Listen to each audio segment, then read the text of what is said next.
All right. It's part 3 of I don't know how many parts. I think I'm going to do a fast version of this because, wow, I talk a lot. All right, here we go.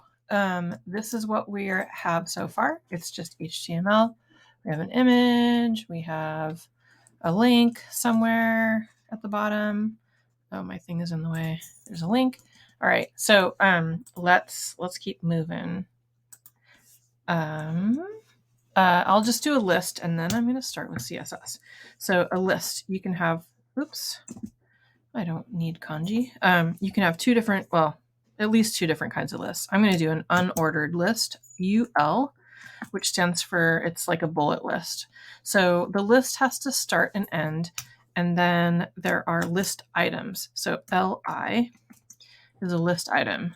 And I'll just say boop, just so you can see the basic structure. I'm going to move the raccoon down because it's so massive. Okay. All right, so there's our first bullet item. And you could have a bunch. You could have moop. And you could have loop. You get the picture. So 3 bullets. There's no, you can't do a header for the list. This doesn't work. I mean, it'll probably look like something, but it's not really probably what you want. So if you wanted to have just a header for this, you would just use an H3, my fabulous list. And then you can adjust with CSS, the spacing between these two things. All right. I think, oh yeah, let's talk about boxes. No, let's do CSS. Sorry. Okay, let's talk about CSS.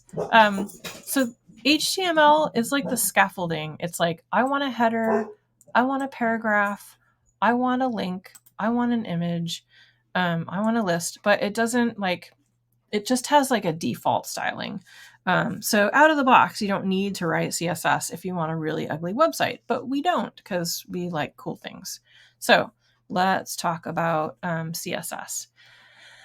Okay, there are a multitude of ways that you can do it, and I'm going to show you all the ways you shouldn't do, and then I'll tell you why.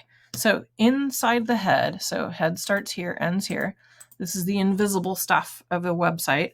We could add a style tag, and inside that we could say if it's an H1, so CSS has different syntax than HTML. You're learning 3 languages this term.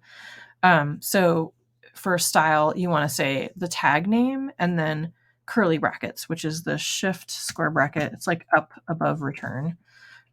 2 curly brackets. That encompasses what you want to say. So in this case, I want the text color to be, I'll just say red because whatever. It's a key value pair. So I'm going to say find the property of color and then colon, make it some color in here. Let's make it orchid. And then I want to finish this statement by doing a semicolon. So I like to actually, since you're going to probably have more than one key value pair or property and value, I like to open up the curly brackets like this. So if I do that and I go to my browser, then there's my Orchid H1. And I could do the same thing. I could say my paragraph tag, I want the color to be something else weird. Something darker. Peru. These are all HTML color values. You're not stuck with just those, but you get the idea. So there's 2 different paragraphs here, right? So it is applying that style to anything with the tag of paragraph, which you may not want. So we'll go into that in a minute. The link is this weird purple. It starts off blue, and then once you click it, it turns purple. We don't want that. So we want to say if it's an anchor tag, make the color of that be, oh, come on, color. Fine, I'll just make my own color. I don't need you. a color, we'll just say red. Look at how nice it is that Visual Studio Code shows you what color it is. Then once that little swatch shows up, you can actually click on it and like choose a new one, or sorry, hover over it and you can choose a new one, which is cool. And then it changes to RGB. I think there's a way to change that, but whatever. RGB, there you go. You can change it to hue, saturation, light. You can change it to, HWB. Hue, I don't even know what that means. 36, item brightness, what's W? Okay, moving on. RGB, hex value. All right, anyway, that is, that's the new H1 color. Tra-la-la. Okay, cool. Let's also do like margin. So maybe like I want after each paragraph to have more space. So I'm going to say margin dash bottom and then give it some value. Like I'll just give it a big value, like 60 pixels. That will move my the space between paragraphs. I can also, instead of bottom, you guessed it, say top. I can make the space on top. Let's see. So CSS. Let's go to W3 schools. So I've been kind of picking and pulling out of these, like the ones that you're going to use the most so far. CSS has a similar thing. They have a cool tutorial. They've got all this advanced stuff, responsive, grid, Sass, examples, and then at the bottom there's reference. And I love the reference because it's, it's alphabetical. Same thing with HTML. If I want to find something specific, so let's make a new tab, then I like to say W3 CSS, and then maybe we'll do margin. The first link should be something about margins. So it shows you how to use them, that you can do margin dash top, margin dash right, dash bottom, dash left. And there's shorthand. So instead of like, let's say you want a different margin on each side, you could say the top. So it starts at the top and it goes clockwise. The top should be 25. The right should be 50. The bottom should be 75. The left should be 100. So you can do that craziness. And there's even cooler thing. I don't like the 3 values. Okay, so top, right and left, and then bottom. They get tricky after this point. But I do like this. So this is top, bottom, left, right. So if you have only 2 values, it will use the first one for top and bottom, the second one for left, right. Let's just copy this and try it out. Come on, copy. So maybe my paragraphs, I want them to like have an indent as well. Like the whole thing indented. So there you go. Cool. All right, major concept time. Everything in HTML is a box, almost everything. And this is a concept that is important. The second important concept is that everything has a parent-child relationship. So all of the things inside here, I'm just going to like close this up for a minute. So in the head has a child of meta character set, meta name viewport, title. These are all direct children, right? So in the body, I have body is like the parent. It's actually a child of HTML, but let's say the body is like the parent of like the visible stuff. This is a child. This is a direct child. This is a direct child, direct child, direct child, direct child. Same with link. And then let's go down to the unordered list. So I'm just going to like move that over. Oh, this whole thing actually should be, sorry. Hierarchy, like using tab hierarchy is an important way to see what's going on. But so H3, that's a direct child. The UL is a direct child, but the LIs are a child of UL. They are a grandchild of body. So that's my quick 1 minute spiel on that. So let's talk about why it's important. in HTML, there are boxes. Like basically they are boxes for organizing things. Can I jump to div? There's div. So a div is a section. It's a divider container. And it looks like this. It looks like div. Ignore this for a second. Div, and then you put stuff inside of it, and then you close it, right? So let's make a div. I'm gonna just make it. We're just gonna make it at the top. As you can tell, everything's really linear right now in HTML. So it basically the browser reads from the top of the body tag on down. So I'm going to put a box at the top. I'm going to say div, and just so we can see it, I'm going to say my box. Back to our page. There's my box. Doesn't look like a box, so let's put a border on it so we can see what that looks like. So I'm still doing bad style up here. Should probably change that in a minute. So let's say if I have a div, give it a border. And there's a shortcut for border, which is like, you can say, I want it to be, let's make it 2 pixels thick, make it solid, and make it black. And then semicolon finishes that statement. Semicolon, super important. Okay, so there's my box. As you can tell, it wants to stretch all the way across the page. And yeah, let's put a border around other things. Let's put a border around the paragraph. Paragraph also wants to stretch as wide as it can. It has a margin that we gave it, but it wants to stretch the entire width of the page. Same with any of the headers. They, by default, want to stretch across the page. Unordered lists. I'll add that one. UL, curly bracket, border. Unordered lists also want to stretch across the page. But what about this link? Let's add a border to the link and see what happens. The link is only the size that it needs to be. And the reason is, let's say I want to put this link in the middle of some text. Let me just grab that link. I'm just going to cut it, Command X, and I'll just put it like here, in the middle of my text.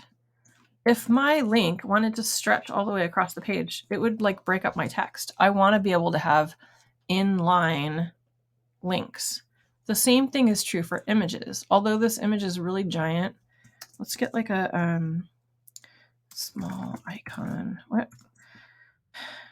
I'll give you a list of like places for free icons. I like the Noun project. You can have free stuff, like a free account, and you can get a lot of stuff. Oh, what a cute cactus. Let's get a plant. I like all these things. I'll just get this one. So I'm going to get this icon. Oh, I have to log in, I guess. I wonder if they don't have free anymore. That would suck. There's a lot of other free sources, but I'll just do the PNG. I'm just going to make it tiny. I'll just make it like 100 pixels. Download PNG. By default, your browser is going to stick it in your downloads folder. So I'm going to do Command Tab, and I'm going to get to my Finder. And I'm going to say Command N for a new Finder window, or new Finder window. I'm going to go to my messy computer. So there it is. I want to put it in my, I just did Command N. I'm so fast. I'm sorry. So Command N, I have a folder. I want another folder.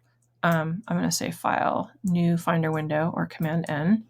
I'm going to go to where my site is. I'm going to just do Date Modified. There we go. And I'm going to throw that in my images. You can also, I think, like just drag. If you have like a Finder window open, I'll just like try to move it to like the main folder. Can you do that? Yeah, you totally can. Okay. I'm going to throw it back in the folder. Move. Replace. All right, so if I click this, I can see, yes, those images live inside the images folder, not inside the main folder. Okay, images. So let's add an icon in the middle. Image source equals images slash. Oh, it's not doing it because the tag's not finished. So I'm going to try to make it. There you go. If it like doesn't come up with this list, finish the tag, and then like to get the list to pop up again, just like delete a couple things and then see how it'll pop back up. So images. Oh, weird. Okay, noun rubber plant. Save. Go to the Finder, Command Tab. Cool. And then, the plant is way bigger than the text, but it is in line. It also has like the image. See how their image has like space around the outside? I should trim that down in an actual like image editor to get it to fit. You always want to like use CSS to make things have padding and margin. Let's just do it in preview.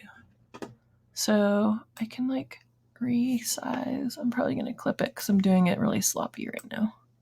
But select it, clip it, like really clip it tight, and then tools, crop, Command K, and then save.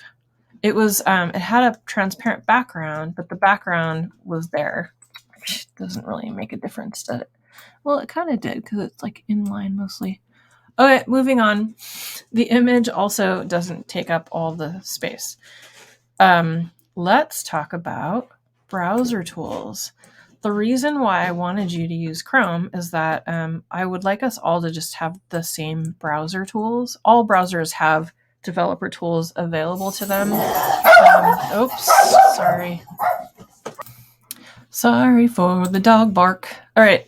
They are inline, and we're talking about tools. So in Chrome, I always just do the right click. Window. Downloads, extensions. Where is it?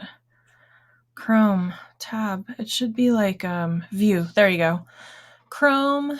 In Chrome, under the view tab, if you go to developer and then you go to developer tools, it will pop up. It will actually not look like this. This is how I like to view mine.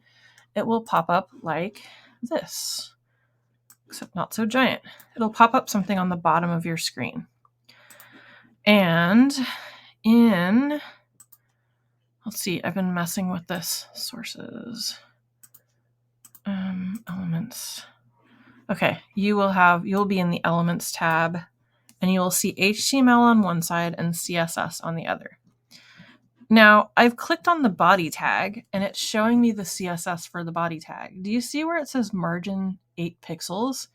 And do you see at the top of my page, my div, the div that has my box text inside of it, it's not actually flush to the browser. That's because the body has this margin built in.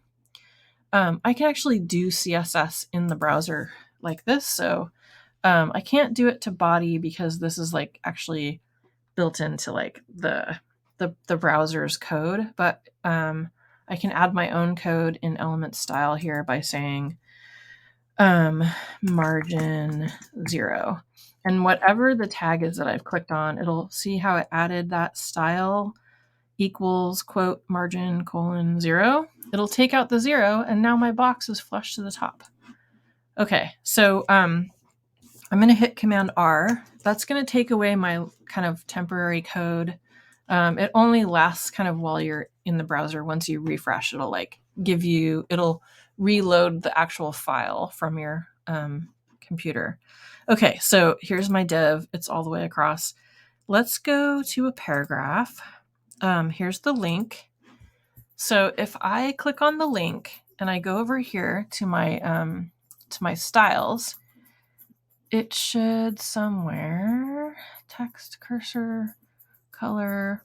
it is it's defaulting as display inline, which it's not showing, but just believe me when I tell you it's true. I don't think it's an okay. So if I say don't be display inline, display block instead, it's going to move it to its own line. See that? So I have a border around it. Let's change it to like a different color so you can see it. So there's the anchor color, black, purple. There's that anchor. I changed it to display block, and now it's stretching all the way across, totally breaking the paragraph. So that's why some tags are defaulted as display inline. So if I put it back to its default, it goes back to being inline. So there are some things that aren't, they're boxes, but they're not full width boxes.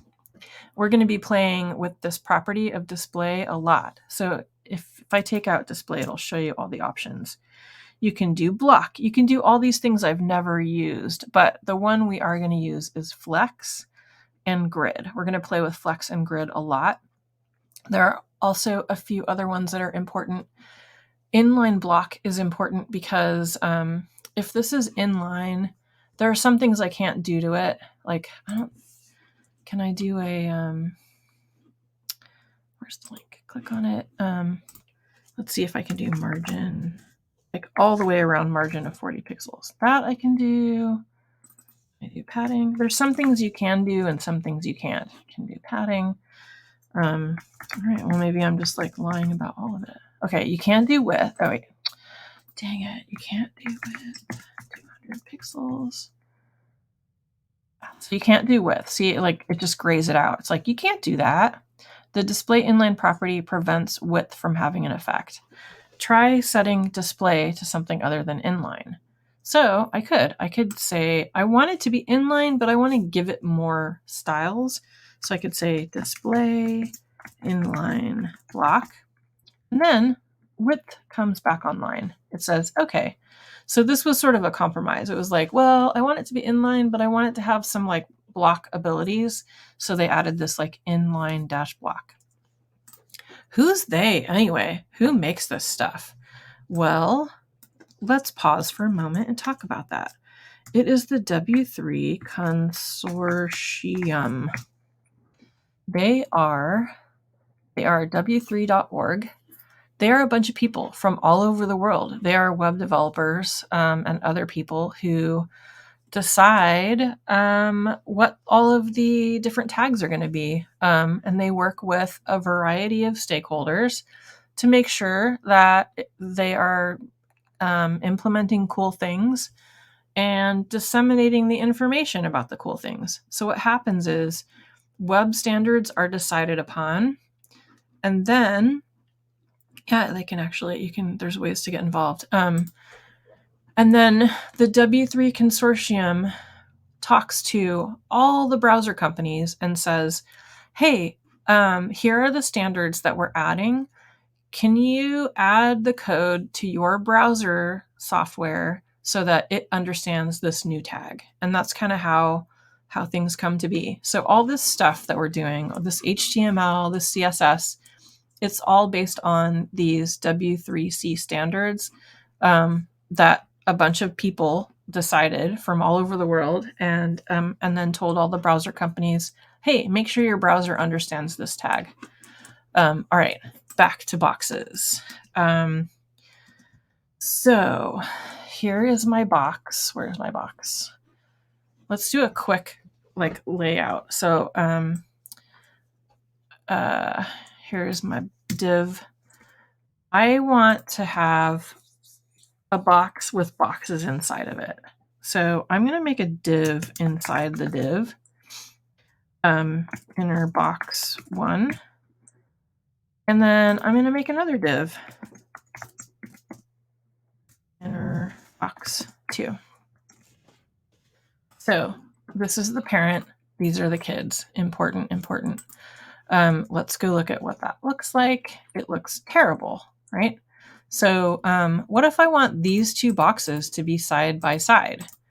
I could give this a special display. So we're just dealing with, oh, that's actually a good point. So if I just came in here and I said display flex, typo, display. It's nice when you do a typo, it'll give you like, hey, what is that? Okay, if I tell this to display flex, flex, which is short for flexbox, is a way of having multi-column designs. If I said display flex on anything that's a div, it's going to try to make everything a div like that. So instead, what I want to do is I want to call this out as something special. So I'm going to give it a class. And whatever I name it, it doesn't matter what I name it. I could name it poop. I can say in my CSS, okay, if it's poop, then do something. So the way you call a class versus a tag is that tags don't have any precursors. They're just the tag name. Classes, you need to add a dot in front of it. So I'm basically saying find a class called .poop. And I'm going to move this down. I'm going to Command X to cut it, get rid of that extra line, and I'm going to put it inside poop. Only this div has display flex. These are the children of this flex box. So they're going to try their best to share the space. So let's see what that looks like. Okay, so now I've got two divs that are in two different columns, but they're not really like the same. Like they're not taking up the whole space. So what I could do is one of two things. I could say this is a column. I can just give it, whatever class name I want. Instead of poop, let's call this flex. Let's call it flex fun. I hate calling it flex because I don't want to confuse you with like the properties versus like class name. Okay, so if I give this a class of column and I give this a class of column, then I can say if it's a column, then basically in this case, I want each column to be the same size. It's complaining because column is it's empty. All right, sorry. I can say flex them. This is basically like a ratio of 1 to 1. So if I save this now, they're going to take up the full width and they're going to be equal size. So what if I want one to be wider than the other? I could do something like I could say column 1 versus column 2. And then in this, I could say this is column 1, make it like a ratio of 1 to 1, and then I'll just copy and paste. This next one, column 2, make it a ratio of 2 to 1. 1 to 2. So, 2 to 1. So this is like a 1 to 1 ratio. This is now 2 to 1. If that's confusing, you could also say make this 75% and this one 25%. So there's different values that you can use. So there's a 25, 75. And then like you can do like what else? So this flex fun, let's just add a margin around the whole box. So 40 pixels. Let's just get it away from the side a little. It's still centered, which we like. And then these boxes inside, I've talked a lot about margin, but I haven't talked about padding. So padding is, you can think of padding as the mat board inside a frame. The border represents the frame. Sometimes there is no frame, like you could just have an acrylic frame that has no border. But in this case, we've got a 2-pixel border, and margin is the space between pictures, right? So if I have this div and I have this H1, there's like a margin going on between these two. And I can see that if I'll just right click on the H1 to go to inspect that particular tag. So if you right click, this little window pops up. You can go down to inspect. There's the H1. It is highlighted, and the CSS for it over here says that it has this margin. So see this like awesome little box? It shows you, okay, the margin is this big. The border is this big, which you can't see because it's black. Padding is green and there is no padding. And then that's the content. So the blue box in the middle is the content. So if I add padding to this, let's do it. H1 padding. We'll just do padding of like all four sides. It works exactly like margin in the value. Then it adds padding inside the frame, but not, like not outside the frame. Does that make sense? So this H1, which I've turned a border on so we can kind of see what's going on. If I add padding, it like adds it around the content versus like there's the padding versus around like the outside of the box. Alrighty, so we could do like padding to that text in there. So I've got column 1, column 2. If I want both of them to have, like, what if you have like a bazillion columns? And maybe they have specific things that you want to have like a different class for, but what if I just want any div inside this flex box to have some padding around the content? What I could do is I can say, make a new style. So I'm going to say, find the FlexFun class and find the divs inside that FlexFun class. So I'm being very specific. I'm saying only the divs inside FlexFun should do this. And I'm saying, let's see, give them some padding of just like maybe 20 pixels. So this is like, telling it that it has to be inside this. This is that parent-child relationship coming to play here. So now if I go back, we've got a little bit of padding around these things. And now honestly, like if I was going to have a bunch of, like maybe these are going to end up being cards and there's going to be more content in here.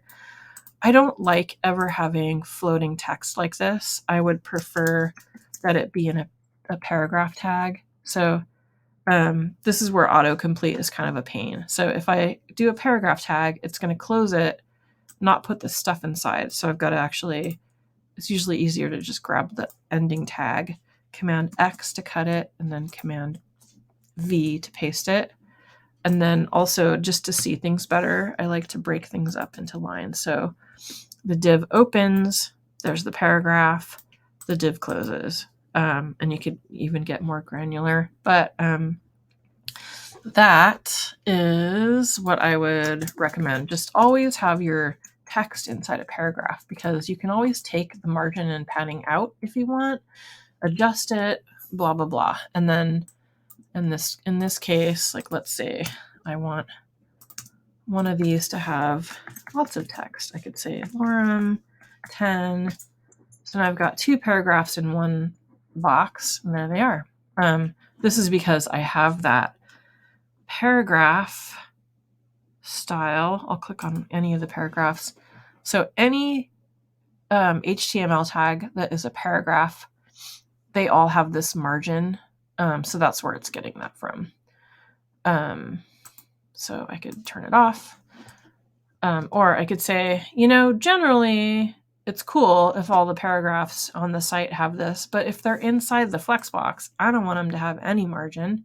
I could totally do that. I could say .flexfun. If there's a paragraph inside me, then zero out that margin. Just make it 0 all the way around. And so you get something like this. And if I right click on this to inspect it, and it jumps to that particular paragraph, see how this is the style I just added, margin 0. It still has a record of what it was previously. So basically it's like CSS, you can override styles if you're more specific about their properties. So this is really general, like all paragraph tags should have this margin. I can be more specific and say, if it's a paragraph tag inside this div that has this class called FlexFun, then make the margin 0 and it'll cross that stuff out. Okay, where are we at? Oh my gosh, too long. All right, moving on fairly well. I guess part 4? Okay, bye.